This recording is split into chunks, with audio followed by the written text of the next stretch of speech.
नमस्ते अस्तु भगवन् विश्वेश्वराय महादेवाय त्र्यम्बकाय त्रिपुरान्तकाय त्रिकालाग्निकालाय कालाग्निरुद्राय नीलकण्ठाय मृत्युञ्जयाय सर्वेश्वराय सदाशिवाय श्रीमन्महादेवाय नमः।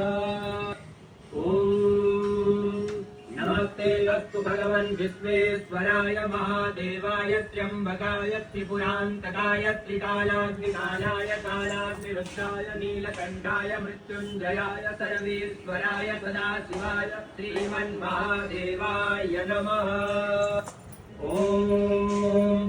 नमस्ते अस्तु भगवन् विश्वेश्वराय महादेवाय त्र्यम्बकाय त्रिपुरान्तकाय त्रिकालाग्निकालाय कालाग्निरुद्राय नीलकण्ठाय मृत्युञ्जयाय सर्वेश्वराय सदाशिवाय श्रीमन्महादेवाय नमः।